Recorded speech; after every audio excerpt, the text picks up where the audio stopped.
Eu sorria na igreja, e todo mundo acreditava. Acreditava porque o sorriso era firme, porque eu cumprimentava bem, porque eu dizia amém no tempo certo. Ninguém via esforço nisso. Parecia natural, mas não era. Eu aprendi cedo que fé também tinha aparência, que estar bem era quase uma obrigação, que demonstrar força era uma forma silenciosa de testemunho. Então eu sorri, mesmo cansado, mesmo confuso, mesmo vazio. Na igreja, eu sabia exatamente como me portar, quando levantar as mãos, quando fechar os olhos, quando concordar com a cabeça era automático. E quanto mais automático ficava, mais as pessoas elogiavam. Você é tão firme, dá para ver Deus em você, você transmite paz. E eu agradecia. Mas algo já não combinava, porque enquanto diziam que eu transmitia paz, eu estava apenas tentando sobreviver ao culto, sem que ninguém percebesse o barulho dentro de mim. Nos primeiros 45 segundos, talvez você já tenha reconhecido isso. Talvez você também saiba o que é aprender a sorrir antes de aprender a falar a verdade. Se essa história está te tocando, comenta aqui embaixo de onde você está assistindo e que horas são aí agora. Depois disso, isso não é sobre julgamento, é sobre verdade. O sorriso funcionava. Ele abria portas, evitava perguntas, encerrava conversas difíceis antes mesmo de começarem. Era uma armadura educada. Eu não mentia diretamente, eu só escondia partes. Escondia o cansaço, escondia a dúvida, escondia o peso que vinha comigo desde a segunda-feira. Porque eu aprendi que algumas dores não combinam com o ambiente, que algumas perguntas atrapalham o clima, e que se eu quisesse pertencer, precisava ajustar o que mostrava. Eu me ajustei, aos poucos, sem perceber o custo imediato. O culto passava rápido, as músicas ajudavam, as palavras confortavam menos por alguns minutos. E eu realmente acreditava que sairia dali melhor, mas o efeito tinha prazo curto, porque o problema não era falta de fé, era excesso de silêncio. Enquanto todos cantavam juntos, eu sentia algo deslocado, não porque não acreditava, mas porque acreditava. E ainda assim doía, e ninguém falava sobre isso. O sorriso virou acordo. Eu sorria. As pessoas se sentiam confortáveis. Ninguém precisava perguntar nada. Parecia funcionar para todo mundo, menos para mim. Eu comecei a perceber que sorrir cansa. Cansa quando não nasce. Cansa quando substitui a verdade. Cansa quando vira requisito. Mas eu não sabia como parar, porque parar de sorrir parecia perigoso. Parecia decepcionar. Parecia expor algo que eu mesmo não sabia explicar direito. Então eu mantive, domingo após domingo, o sorriso certo, a postura certa, as palavras certas. E quanto mais certo parecia por fora, mais confuso ficava por dentro. Eu não estava vivendo uma mentira completa. Eu estava vivendo uma versão editada de mim. E edições constantes apagam detalhes importantes. Eu não percebi quando comecei a me perder nesse processo. Só sei que, em algum ponto, o sorriso ficou mais rápido do que o alívio. As pessoas diziam, é tão bom te ver. E eu pensava, se você soubesse, porque ninguém via o esforço que vinha antes, ninguém via o quanto eu respirava fundo antes de entrar, ninguém via o quanto eu já estava cansado, antes mesmo do culto começar. O sorriso virou senha de acesso, mas também virou distância. E o mais perigoso disso tudo é que ninguém me pediu para fingir. Eu aprendi sozinho, observando, repetindo e me adaptando. Eu aprendi que fé aceita aplauso, mas nem sempre aceita vulnerabilidade. Então eu escolhi o que parecia mais seguro. Sorrir não me fazia falso, me fazia cuidadoso. Mas cuidado excessivo vira prisão emocional. E sem perceber, eu comecei a associar ser honesto com ser fraco. E ser forte com não dizer nada. Essa foi a base, o começo, o lugar onde tudo parecia bem, mas já estava começando a rachar. Porque ninguém sustenta um sorriso para sempre, sem pagar um preço por isso. E o preço sempre é cobrado no silêncio. O culto terminava. As luzes se acendiam. As pessoas conversavam. E eu continuava sorrindo. Era estranho como tudo mudava no momento em que eu saía. Dentro da igreja, o peso parecia dividido. Fora dela, ele voltava inteiro para mim. O caminho para casa era sempre silencioso. Mesmo quando alguém ia junto. Mesmo quando o celular vibrava. Mesmo quando o trânsito fazia barulho. Por dentro, era como se algo desligasse. Eu lembrava das palavras ditas no púlpito. Das promessas. Dos conselhos. Tudo fazia sentido, mas não ficava. Era como água nas mãos. Ao fechar a porta de casa, o corpo relaxava e o sorriso caía. Não por decisão, por exaustão. Era ali que a diferença aparecia. Não havia mais postura, não havia mais amém. Não havia mais ninguém olhando. Só eu, e o que eu vinha carregando. Às vezes eu sentava no sofá sem ligar a luz.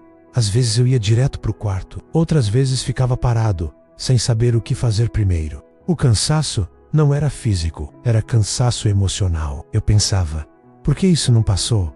Porque depois de tudo, a dor ainda estava aqui. Eu tentava repetir mentalmente as frases que ouvi, mas fora do ambiente, elas soavam diferentes, menos firmes e menos certas. A solidão começava ao aí, não por falta de gente, mas por falta de espaço. Não parecia haver lugar para o que eu sentia. Eu tinha ido ao culto, tinha feito tudo certo. Então por que eu me sentia assim? Essa pergunta voltava toda semana, e eu não falava sobre isso, porque parecia errado sentir isso. Parecia ingratidão, parecia só fraqueza. Eu acreditava que, se falasse, alguém iria corrigir, explicar, consertar rápido. Eu não precisava de correção, precisava de permissão para estar cansado.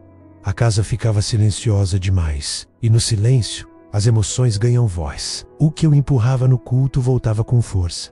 Eu chorava às vezes, não alto, não dramático. Era um choro contido, cansado, como quem não sabe o que pedir. E o mais difícil era perceber isso. Eu não estava fingindo fé, eu estava escondendo dor. Mas aos poucos, uma coisa começou a sufocar a outra. O contraste doía. Porque, se eu sorria na igreja e chorava em casa, qual das duas versões era real? Essa pergunta não vinha com resposta. Ela vinha com peso. E o peso se acumulava domingo após domingo. Eu comecei a associar o culto com esforço, não com descanso. E isso me assustou. Porque algo estava invertido. O lugar que deveria aliviar estava apenas adiando. Adiando o momento em que eu ficaria sozinho com um que realmente sentia. E mesmo assim, eu voltava. Voltava porque acreditava. Voltava porque queria. Voltava porque não sabia fazer diferente. Mas a cada semana, o caminho de volta para casa ficava mais pesado. Não porque Deus estava distante, mas porque eu estava distante de mim. O culto acabava. O peso começava, e ninguém parecia perceber que o sorriso tinha prazo. A dor não parecia permitida. Ela não combinava com o que eu tinha aprendido sobre como um cristão deveria se sentir. Eu acreditava em Deus. Eu orava. Eu estava presente. Então por que a tristeza insistia? Essa pergunta me deixava em conflito. Por quê? Se eu estava triste, algo devia estar errado comigo. Era essa a lógica silenciosa. Eu ouvi muitas vezes que a alegria era fruto da fé, que paz era consequência natural de quem confia. Então, quando eu não sentia isso, a conclusão vinha rápida. Eu tô falhando. Eu não via espaço para tristeza honesta. Tristeza era tratada como falta de algo. Falta de oração, falta de entrega, falta de maturidade. Então, eu aprendi a corrigir a dor antes de entendê-la. Sentia, e logo eu me sentia mal. Não deveria estar assim. Preciso ser mais grato. Isso passa. Mas não passava. A dor só ficava mais silenciosa, mais escondida. Eu comecei a sentir culpa por sentir. Culpa por estar cansado. Culpa por me emocionar. Culpa por não corresponder à imagem de alguém cheio de fé. E ninguém dizia isso diretamente. Era pior. Era implícito. Era o clima. Era o tom. Era o exemplo. Eu percebi que algumas emoções eram aceitas no ambiente. Outras eram toleradas por pouco tempo. E algumas simplesmente não eram bem-vindas. Então aprendi a filtrar. O que mostrar. O que esconder. O que engolir rápido. Mas emoções não desaparecem quando são proibidas. Elas se acumulam. E o que se acumula um dia, transborda. Eu comecei a sentir um cansaço diferente. Não era só tristeza. Era esgotamento. O esforço de parecer bem estava drenando tudo. Eu me perguntava, em silêncio, será que sentir isso me torna menos espiritual? E essa pergunta doía mais do que a própria dor, porque eu não queria escolher entre ser honesto e ser aceito. Mas parecia que era isso. Eu tentava lembrar de histórias bíblicas, de pessoas que sofreram, que choraram, que questionaram, mas essas partes raramente eram destacadas. O foco sempre voltava para a vitória, superação, resposta. E eu ainda estava no meio. Eu percebi que o problema não era sentir dor, era não saber onde colocá-la. Não havia espaço para processar, só para resolver rápido. E algumas dores não se resolvem rápido. Elas pedem tempo, presença, escuta. E eu não estava encontrando isso. Então eu segui fingindo que estava tudo bem, porque era mais fácil do que lidar com a possibilidade de não ser compreendido. Mas por dentro, algo começou a se partir. Não a fé, a confiança de que eu poderia ser inteiro. Eu estava vivendo dividido. Uma parte sorria, a outra se calava. E quanto mais tempo isso durava, mais difícil ficava sustentar. A dor não era falta de Deus, era falta de permissão para ser humano. E isso começou a pesar de um jeito que eu já não conseguia ignorar. Orar começou a ficar difícil, não porque eu não acreditava, mas porque eu já não sabia como ser honesto. As palavras saíam, editadas. Eu dizia o que parecia certo, o que soava maduro, o que não denunciava demais o que estava acontecendo aqui dentro. E o agradecia. Eu pedia força, eu declarava confiança, mas evitava a verdade. Porque a verdade parecia perigosa, parecia reclamação, parecia fraqueza, parecia falta de fé. Então, eu escondia até de Deus aquilo que ele já sabia. Havia momentos em que eu começava a orar e travava. Ficava em silêncio, sem saber por onde começar. Porque tudo que vinha era um cansaço profundo. E eu não tinha aprendido a apresentar isso a Deus. Será que ele ficaria desapontado ao ouvir a minha verdade? Será que ele esperava algo melhor de mim? Algo mais firme, mais bonito? Então eu entregava versões. A oração virou esforço, não descanso. Foi quando percebi que até ali, no lugar mais íntimo, eu ainda estava performando, não para as pessoas, mas para a imagem que eu tinha criado de Deus. Uma imagem que esperava constância, alegria, vitória.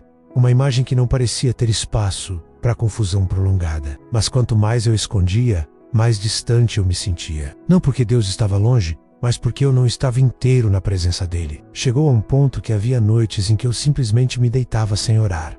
Não por rebeldia, por puro esgotamento. E isso gerava culpa. Culpa por não conseguir. Culpa por não sentir. Culpa por não corresponder. Era um ciclo silencioso e pesado. Eu sabia que algo estava fundamentalmente errado, porque oração deveria aproximar. E a minha estava criando uma distância enorme. Eu tentava repetir frases prontas, versículos, declarações que já ouvi. Mas, fora de contexto, sem a minha verdade, elas soavam vazias, como um eco sem origem. Eu não precisava de palavras mais bonitas. Eu precisava de permissão para dizer: eu não estou bem. Mas eu não sabia se isso era permitido na oração. Então eu continuava fingindo, mesmo no lugar onde eu deveria ser mais honesto. E fingir cansa muito mais quando não há plateia, porque ali não há aplauso, só a sua própria consciência. Foi nesse ponto que o choro começou a aparecer com mais frequência, não durante a oração, mas depois, quando eu finalmente parava de tentar, o choro vinha como quem pede espaço. Como o Coem diz, isso não está funcionando. E, pela primeira vez, eu comecei a suspeitar que o problema não era a minha fé. Era a forma como eu tinha aprendido a escondê-la de mim mesmo, sabe? A oração sem verdade não cura. Só adia o encontro com a cura. E eu já estava adiando há tempo demais. Talvez a oração mais poderosa não seja aquela cheia de palavras de vitória, mas aquela que simplesmente consegue dizer: Deus, eu estou cansado. Socorro. Talvez a verdadeira fé não seja a ausência de dúvida ou de dor, mas a coragem de levar tudo isso, sem filtro, para aquele que nos conhece por inteiro. Se você já se sentiu assim, saiba que você não está sozinho. A jornada para uma fé autêntica passa por esse lugar de vulnerabilidade. E é nesse lugar que a gente para de performar e começa a descansar de verdade. O medo de ser visto como fraco começou a mandar em tudo. Não era um medo alto, era discreto, constante. Eu tinha medo do olhar que muda, do silêncio constrangedor, da frase que vem depois: você precisa ser mais forte. Isso é fase. Você não pode pensar assim: eu não queria ser tratado como um problema a ser resolvido, nem como alguém que perdeu a fé. Eu só estava cansado. Mas, naquele ambiente, cansaço parecia suspeito, tristeza parecia falta de espiritualidade, dúvida parecia perigo. Então, eu protegia a imagem. Eu media palavras, selecionava o que contar, deixava sempre algo de fora, não porque eu mentia, mas porque eu tinha medo do que aconteceria se eu dissesse tudo. Esse medo me mantinha aceito, mas me mantinha sozinho. Eu via pessoas ao meu redor falando de vitória, de resposta, de superação. E eu ainda estava no meio, sem final bonito, sem lição pronta. Eu comecei a me comparar, e toda comparação me colocava para trás. Eu me perguntava se havia algo errado comigo por ainda não ter superado, por ainda doer, por ainda pesar. E quanto mais eu tentava parecer forte, menos força eu tinha, porque força de verdade não nasce da aparência. O esforço de sustentar a imagem começou a cobrar, no corpo, no humor, no sono. Eu estava sempre cansado, mas eu dizia: tá tudo bem, porque essa frase evitava perguntas. Até que um dia eu percebi algo simples e assustador. Fingir estava doendo mais do que a verdade. O medo de ser visto como fraco já tinha me enfraquecido, não porque os outros sabiam, mas porque eu não podia ser eu. Eu percebi que estava vivendo para manter uma imagem que já não me representava. E manter isso estava me custando caro demais. Foi ali que algo começou a mudar. Não por coragem súbita, mas por esgotamento. Eu não queria mais provar nada. Eu só queria respirar sem atuar. E pela primeira vez, eu considerei a possibilidade de que ser honesto talvez não fosse o fim. Talvez fosse o começo de algo mais saudável. Mas antes de qualquer mudança externa, houve uma decisão interna. Eu não podia continuar me abandonando para ser aceito. Essa decisão não resolveu tudo, mas ela abriu espaço. E às vezes, espaço já é salvação. Chegou um ponto em que esconder começou a doer mais do que revelar. Não de uma vez, não com clareza. Foi um acúmulo. Eu percebi que fingir não estava me protegendo mais. Estava apenas adiando um colapso silencioso. Eu já não tinha energia para sustentar duas versões. A que sorria fora e a que chorava dentro. Algo em mim pediu trégua, não um discurso, não uma explicação pública. Só verdade. Eu comecei pequeno, não contando tudo, não para todo mundo, mas parando de mentir para mim. Eu permiti sentir sem corrigir, imediatamente. Permiti ficar cansado, sem me culpar. Permiti admitir. Em silêncio, isso está pesado. E surpreendentemente, o mundo não acabou. Deus não se afastou. O chão não sumiu. O que caiu foi só a performance. Eu percebi que Deus não estava esperando minha força. Estava esperando minha verdade. A fé começou a mudar de lugar, sarrou do palco. Foi para o chão da sala.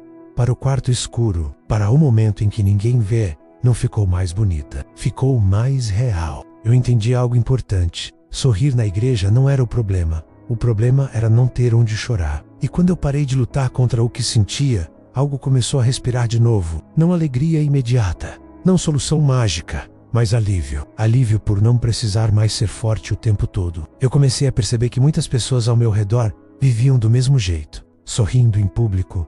Sobrevivendo em silêncio. E talvez ninguém fale, porque todo mundo acha que é o único. Mas não é. Viver sem fingir não me tornou fraco, me tornou inteiro. Eu continuo acreditando, continuo caminhando, continuo aprendendo. Mas agora, sem abandonar a mim mesmo no processo. Porque fé que exige autoabandono constante, não cura. E talvez a maturidade espiritual não seja nunca chorar. Talvez seja não precisar se esconder quando chora. Talvez essa história não seja só minha. Talvez você também sorria e chore onde ninguém vê. Talvez você também tenha aprendido a aparecer, bem antes de aprender a ser honesto. Se isso tocou você, não ignore. Escreva nos comentários se você já viveu algo parecido. Diga também de onde você está assistindo e que horas são aí agora. Às vezes, alguém precisa ler o que você escrever para perceber que não está sozinho. E talvez hoje você não precise sorrir. Talvez só precise respirar e seguir em frente.